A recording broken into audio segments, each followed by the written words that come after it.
అంటే జాతి గౌరవం కాపాడుకోవాలంటే తెలుగు గౌరవం మట్టిలో కలిసిపోకుండా ఉండాలంటే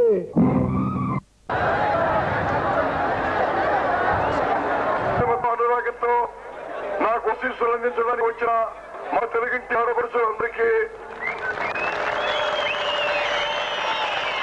వేదిక మీద ఉన్న పెద్దలకు పూజలకు కార్యకర్తలకు నా హృదయపూర్వకమైనటువంటి నమస్కారాలు, శుభాభినందనలు. సోదరులారా, ఈనాడు చాలా సుదినం. ఎవరైతే ఎప్పటికప్పుడు అండదండలు అందిస్తూ ఆదరిస్తూ ఆవేశమిస్తూ చైతన్యాన్ని రగిలిస్తూ నన్ను ముందుకు నడిపిస్తున్నారో అట్టి నా వారిని, నా ఆత్మీయులను, ఆత్మ బంధువులను ఈనాడు చూసే అవకాశం కలిగింది. నేను ఎంతగానో ఆనందిస్తున్నాను. ఇది సుదినంగా భావిస్తున్నాను. మధురాతి మధురమైనటువంటి క్షణంగా నాలో నేను పరిపాలన చేసిన ఒక వ్యవస్థ కేవలం క్రమేపీ దగాకోరు విధానాలతో అక్రమంతో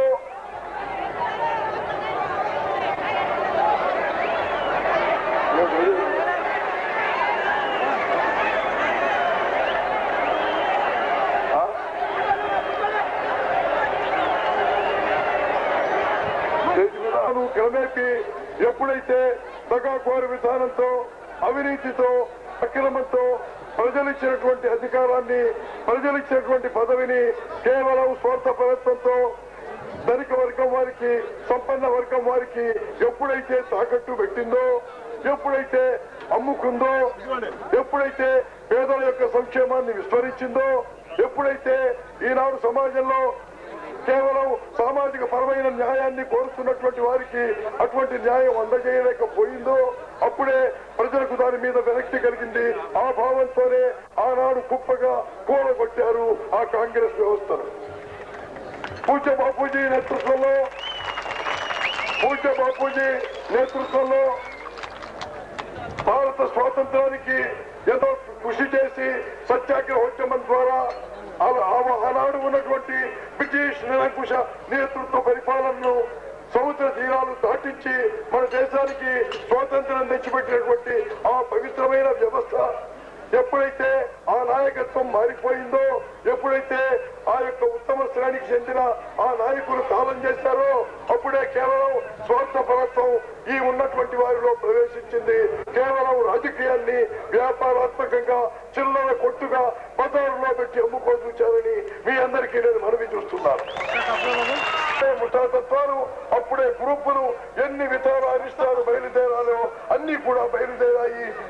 దానివల్లే కేవలం ఆ పార్టీ చిన్న భిన్నాలై చెక్కలై ముక్కలై పునకలై కేవలం కుక్కలు చించిన ఎంగిలి విస్తరణ తయారైందని మీ అందరికీ నేను మనవి చేస్తున్నాను. ఆ తర్వాత చెట్టుకు ఒక నాయకుడు ముక్కు ఒక నాయకుడిగా కేవలం చెట్టు పేరు చెప్పుకొని కాయల ముక్కునే కుక్కమూతి పిండెల నాయకత్వం ఆ కాంగ్రెస్ వ్యవస్థకు పట్టింది.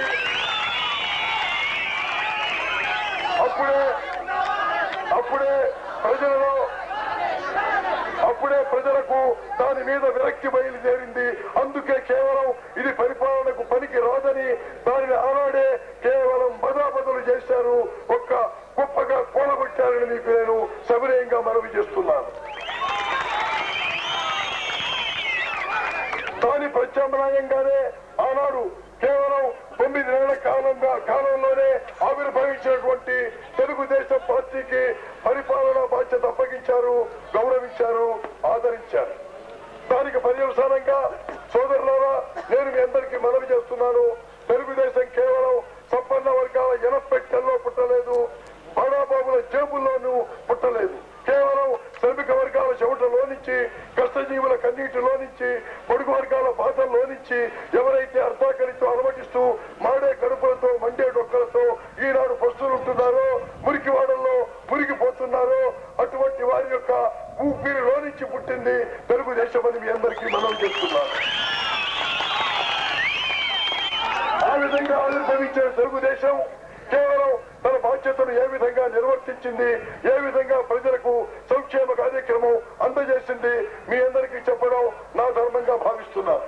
పూజ్య బాపూజీ ఆనాడు కలలుగన్నటువంటి కుల మత వర్గ భేదాలకు అతీతమైన సమాజం కోసం కేవలం తెలుగుదేశం ప్రభుత్వం తమ సంక్షేమ కార్యక్రమాల ద్వారా ఆ యొక్క పథకాన్ని నిర్దేశాన్ని పూర్తిగా అమలు చేస్తుందని మీకు నేను సమయంగా మనవి చేస్తున్నాను. మతం అంటే కేవలం ఈనాడు స్వార్థపరులైనటువంటి రాజకీయవాదుల కల్పన, ధనవంతుల యొక్క తెగాకోరి వ్యవస్థ మతమని మీ అందరికీ మనవి చేస్తున్నాను. ఏ మతం కూడా ఇంకొక మతం వారిని చంపమని అడగదు. ఏ దేవుడు కూడా నరుడు నెత్తురు నైవేద్యంగా పెట్టమని ఎవరిని కోరలేదు. ఈనాడు సోదరులారా, ఆఖరికి కులం లేదు, చావుకు మతం లేదు. చచ్చిన తర్వాత ఏ మతం వారైనా కలిసేది ఆ 6 అడుగుల మట్టిలోనే. కేవలం ఆకలి కొన్న వారికి కావలసింది కులం కాదు, పిడికడు మెతుకులు కావాలి కడుపు. ఈనాడు ఇక్కడ పెద్దలు ముస్లిం సోదరులు ఉన్నారు, వారికి పూర్తిగా తెలుసు. నేను మనవి చేస్తున్నాను, ఉర్దూలో గాలిబ్ మహాశయుడు రాసేటువంటి ఒక గేయాన్ని, మజహబ్ నహీ సిఖాతా ఆపస్ మే పైర్ రఖనా, హిందీ హై హమ్ వతన్ హై హిందూ సిటా హమారా. ఈనాడు మతం అన్నది కేవలం మౌఢ్యం కాకూడదు. మతం అనేది సౌభ్రాతృత్వాన్ని, సామరస్వాన్ని కుదిరించేటటువంటి ఒక మహా పవిత్రమైనటువంటి వ్యవస్థ కావాలని దాని భావం. కాబట్టి సోదరులారా, ఈనాడు ఏ విధంగా తెలుగుదేశం ప్రభుత్వం యొక్క సంక్షేమ కార్యక్రమాలు అమలుపరచబడుతున్నాయో ఒకసారి చూస్తే ఈ మత కుల భేదాలు ఏమాత్రం పాటించకుండా ఎవరైతే సంవత్సరానికి 6,000 రూపాయలకు ఆదాయం తక్కువ వచ్చేవారు ఉంటారో వారందరికీ ఈ సంక్షేమ కార్యక్రమాలు సమంగా అందజేయబడుతున్నాయి. ఈనాడు 2 రూపాయల కిలో బియ్యం ఎవరికి అందించబడుతుంది? 1 కోటి మంది ఎవరికైతే ఈనాడు 6,000 రూపాయలకు తక్కువ ఆదాయం ఉంటుందో వారందరూ ఆ ఫలితాలు పొందగలుగుతున్నారు. అదేవిధంగా ఈనాడు వస్త్రాలు చిరిగిపోయి కేవలం అర్ధ నగ్నంగా ఆడబడుచులందరూ బజారులో వెళ్ళడం మనకే సిగ్గుచేటు. కాబట్టి చేనేత వస్త్రాలు పేదవారికి ఈ రోజు సగం ధరకే అందించబడుతున్నాయి. 1 కోటి కుటుంబాలు ఈ ఫలితాన్ని పొందగలుగుతున్నాయని మీ అందరికీ నేను మనవి చేస్తున్నాను. ఈనాడు మనం తింటే చాలదు, మనకుంటే చాలదు, కేవలం నిరాధారులై ఏ చెట్టు నీడలో పుట్ట నీడలో బ్రతుకుతున్నటువంటి ఆ పేదవారికింత నీడ కలిగించాలి, ఆదరవు చూపాలి. అందుకే ఈ 2 సంవత్సరాలలో 1,78,000 పక్కా ఇళ్లు కట్టించి పేదవారికి పంపిణీ చేయడం జరిగిందని మీ అందరికీ నేను మనవి చేస్తున్నాను. అదేవిధంగా 7,17,000 ఇళ్ల స్థలాలు పట్టాలు పేదవారికి పంపిణీ చేయడం జరిగిందని కూడా మీకు నేను మనవి చేస్తున్నాను. 13 లక్షల మందికి ఈ రోజున ఆర్థిక సహాయంతో వారి వృత్తి పనులు చేసుకునే పనిముట్లు వారికి అందించడం జరిగింది, కుట్టు మిషన్లు వగైరా అన్ని కూడా. అదేవిధంగా ఈ రోజున పేదవారి బిడ్డలు ఎవరైతే ఉన్నారో 35 లక్షల మందికి ప్రతిరోజు ఈ రోజున మధ్యాహ్న భోజనం పెట్టబడుతోందని మీకు నేను సవినయంగా మనవి చేస్తున్నాను. ఈ సంక్షేమ కార్యక్రమాలన్నీ ఈనాడు ఎవరైతే సంఘంలో అట్టడుగున ఉంటూ కేవలం వారి యొక్క సంక్షేమం విస్మరించబడిందో, ఇంతవరకు వారి విషయంలో ఏ రాజకీయమైతే పట్టించుకోలేదో కేవలం వారి విషయంలో శ్రద్ధ చూపడం, వారికి ఈ విధమైనటువంటి వనరులు కార్యక్రమాలు ఇవ్వటం జరిగిందని సోదరులందరికీ నేను మనవి చేస్తున్నాను. ఈనాడు సిద్ధాంతం అంటే ఎక్కడో లైబ్రరీలో మనం చదువుకోనక్కర్లేదు, ఇతర దేశాల నుంచి మనం దిగుమతి చేసుకోనక్కర్లేదు. మన సమాజమే ఒక సిద్ధాంతం. వినే చెవులుంటే కనుక చూచే కళ్ళుంటే మన సమాజంలో ఉన్న అవకతవకలు మనకే కనిపిస్తాయి. ఈ రోజున ఫుట్పాత్ మీద ఎదుగుతుంటే ఎంతమంది బిడ్డలు నగ్నంగా కట్టడానికి బట్ట కూడా లేకుండా ఆ పొదల్లో ఆ దుమ్ములో పొరలాడుతూ ఉంటారో మనం చూస్తూనే ఉంటాం. ఎంతమంది గుడిసెల్లో కాపరి ఉంటున్నారో మనం చూస్తూనే ఉంటాం దారి వెంట పెడుతూ. ఎంతమంది ఈనాడు వికారులుగా బిచ్చమెత్తుకుని బాబా ధర్మం చేయమని చెప్పి మన దగ్గరికి తోలి బట్టి కడుక్కుంటున్నారో మనం చూడగలుగుతాం. అదంతా కూడా మనకి సేవ చేయదలుచుకుంటే, మనకి విజ్ఞానం ఉంటే, ఆలోచన ఉంటే, సంక్షేమ కార్యక్రమం అందజేయదలుచుకుంటే అంతకంటే సిద్ధాంతం మనకేమీ అక్కర్లేదు. ఈనాడు మన సమాజానికి ఏమి కావాలి, ఈనాడు ఏ విధంగా మానవులకు గౌరవప్రదమైనటువంటి జీవనం ఇవ్వాలి, ఈనాడు మనకు వచ్చిన స్వరాజ్యం పేదవారికి ఏ ఫలితాలు అందజేయాలి, ఏ విధంగా అందరికీ బ్రతుకు తెరువు కల్పించాలి, ఈ విధానం కనుక ఆలోచించినట్టయితే మన సమాజమే మనకు కేవలం ఈ పాఠాలన్నీ చెబుతుందని మీకు నేను సవినయంగా మనవి చేస్తున్నాను. ఈనాడు మన ఆడబిడ్డలు ఉన్నారు, 151% వారి యొక్క జనాభా ఉంది. అంటే మగవారి కంటే ఆడవారే ఎక్కువ. అయినప్పటికీ వారికి ఇంతవరకు స్వతంత్ర జీవనం, స్వేచ్ఛ జీవనం కలిగించాలంటే దానికి బాధ్యులు ఎవరు? ఎన్నో తరాల నుంచి యుగాల నుంచి వరకట్నం లాంటి పిశాచాలు దురాచారాలు అలాగే వారిని పీడిస్తున్నాయి, అవమానాల పాలు చేస్తున్నాయి. దానికి కారణం ఎవరు? ఈనాడు ఎందుకు ఈ విధంగా సమాజంలో స్వార్థంతో ఆడవారిని చూస్తున్నారు? ఒక్కసారి ఆలోచించండి. మీరు ఆడబిడ్డని 20 సంవత్సరాల దాకా మళ్ళీ పూల చేతుల్లో పెట్టుకుని ప్రేమతో చూస్తారు తల్లిదండ్రులు. ఆ తర్వాత ఏ అయ్యే చేతుల్లోనే పెడతారు, చాటుగా కోటో లక్షో వెయ్యో వందో ముడుపు కట్టి మూట కట్టించి. అతను కనుక బాగా చూస్తే మన బిడ్డను సరే ఆమె జీవితం బాగానే ఉంటుంది. లేదా ఏదో తాగుబోతా చూదగాడైతే ఆ బిడ్డ జీవితం ఏమవుతుందో ఒక్కసారి ఆలోచించమని సోదరులందరికీ నేను సవినయంగా మనవి చేస్తున్నాను. మరి ఇంత తెలిసిన వాళ్ళు ఏదలు కొట్టేవాళ్ళు మరి ఈ సంగతి ఎప్పుడైనా ఆలోచించారు అని. కాబట్టి సోదరులారా, దీనికి అంతటికీ కారణం మన ఆడబిడ్డలకు మనం ఆర్థిక పరమైనటువంటి స్తోమత ఇంతవరకు కలిగించకపోవటం. అదే కనుక తల్లిదండ్రులు మగబిడ్డతో పాటు ఆడబిడ్డకు కూడా ఆస్తిలో హక్కు కలిగిస్తే వారికి కూడా స్వాతంత్రం ఉండేది, వారికి కూడా ఒక బ్రతుకు తెరువు శాశ్వతంగా వారికి కల్పించబడి ఉండేది. అటువంటిది లేదు కాబట్టి ఎప్పటికప్పుడు ఎవరి మీదో ఆధారం. చిన్నప్పుడేమో తల్లిదండ్రుల మీద, వయసు వచ్చిన తర్వాత భర్త మీద, ఆ తర్వాత ఏమో వయసు ఉడిగిన తర్వాత ఏమో మళ్ళీ పిల్లల మీద ఆధారంతో వాడు బ్రతకడం తప్ప ఈనాడు వారికి స్వేచ్ఛ జీవనం అనేది ఈనాడు కలిగించలేకపోయింది ఈ సమాజం అని నేను మనవి చేస్తున్నాను.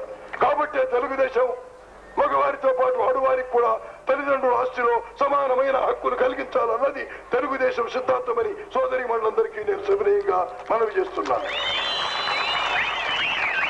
అంతేకాదు ఈనాడు పనికిరాని చదువుల వల్ల, నిష్ప్రయోజకమైన డిగ్రీల వల్ల ఏమీ స్వతంత్రమైనటువంటి జీవనోపాధి ఏర్పరచుకునే అవకాశం కలగటం లేదు. కాబట్టి వృత్తిపరమైనటువంటి విజ్ఞాన బోధనతో స్వతంత్రంగా వారు జీవించే అవకాశాలు కల్పించబడాలి అన్న ఉద్దేశంతో ఈ రోజున పద్మావతి మహిళా విశ్వవిద్యాలయం ప్రారంభించడం జరిగింది.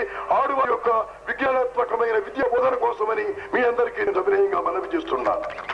అందుకే ఈ రోజున కేవలం తల రాత పోయి ఆలన పాలన చూచే దిక్కు లేక నానా బాధలు పడుతూ అష్టకష్టాలు అనుభవించే ఆడబిడ్డలకు కాస్తైనా పెన్షన్ విధానం ఏర్పాటు చేయటం, అదే విధంగా ఆడవారు చేసే ఉద్యోగాల్లో 35% వారికే కేటాయించడం, ఈనాడు కనీస సౌకర్యాలు కూడా లేకుండా అనాగరిక విధానంలోనే ఈనాడు గ్రామీణ వాతావరణం ఉంటే ప్రతి గ్రామంలో కూడా ఆడవారి కోసం ఒక్కటైనా ఆధునికమైనటువంటి మరుగుదొడ్డి కట్టించాలన్నది ఈ తెలుగుదేశం ప్రభుత్వ నిర్ణయం అని మీ అందరికీ నేను సవినయంగా మనవి చేస్తున్నాను. ఈనాడు సోదరులారా, మన దేశానికి పరిపూర్ణమైనటువంటి ఉజ్వల భవిష్యత్తు మన రాష్ట్రానికి ఏర్పడాలంటే ఒక ప్రక్కన వ్యవసాయాభివృద్ధి, మరొక పక్క పారిశ్రామికాభివృద్ధి జరగాలి. వ్యవసాయాభివృద్ధి కావలసినటువంటి మనకు ప్రాజెక్టులన్నీ కూడా పూర్తి కావాలి. ఈనాడు పోలవరం, ఇచ్చంపల్లి, వంశధార, తెలుగు గంగ, అదే విధంగా మన వరదరాజస్వామి ప్రాజెక్టు, జూరాల, భీమా ఇవన్నీ కూడా పూర్తయినప్పుడు కానీ గోదావరి జలాలు కృష్ణలో కలిపి కేవలం ఎగువ ప్రాంతాలుగా ఉన్నటువంటి ఈ భూములకన్నిటికీ నీరు సప్లై చేసి సస్యశ్యామలం చేసే అవకాశం కనపడదు. అదేవిధంగా ఏ ఎగువ భూములకైతే ఈనాడు నీటి వనరులు కల్పించలేమో అక్కడ కేవలం ఉన్నటువంటి ముడి సరుకు ఉపయోగించి పారిశ్రామికంగా మన రాష్ట్రాన్ని అభివృద్ధి చేసుకోవాలి. కేవలం నిరుద్యోగం అంటే పరిశ్రమల వల్ల మాత్రం అది ఏమాత్రం కూడా పరిష్కారం కాదని మనవి చేస్తున్నాను. విద్యా విధానం మారాలి. ఈనాడు నేను చెప్పిన విధంగా ఈ బ్రిటిష్ నిరంకుశ నియంతృత్వ బానిస విధానానికి, విద్యా విధానానికి అవశేషంగా మిగిలినటువంటి ఈ యొక్క విద్యా విధానం కూడా మనం మార్పు చేసుకోవాలి. వృత్తి విద్యాపరమైనటువంటి విద్య కావాలి. కేవలం విద్య అంటే ఉద్యోగులు తయారు చేయటం కాదు, బానిసలను తయారు చేయటం కాదు. ఎవరి కాళ్ళ మీద వాళ్ళు నిలబడి స్వతంత్రంగా జీవనోపాధి కలిగించుకొని మేము మా కాళ్ళ మీద మేము నిలబడగలం, మేము మా శక్తి మీద, మా మేధస్సు మీద, మా విజ్ఞానం మీద మేము బ్రతకగలం అనేటటువంటి ధైర్యం ఇచ్చే విద్య కావాలి ఈ రోజు. కాబట్టి ఈ సంవత్సరం తెలుగుదేశం ప్రభుత్వం 105 పాఠశాలల్లో వృత్తి విద్యాపరమైనటువంటి బోధనకు ఏర్పాటు చేసిందని మీ అందరికీ మనవి చేస్తున్నాను. ఈనాడు కాకపోయినా ఒక 4-5 సంవత్సరాల లోపుగా ఈ విద్యా విధానం అంతా కూడా మార్పు చేయబడుతుందని చెప్పి సోదరులందరికీ నేను మనవి చేస్తున్నాను. ఈనాడు విద్య ఉన్నవాడు ఎవడు ఉద్యోగాల కోసం వెళ్ళకూడదు. నా విద్య నాకు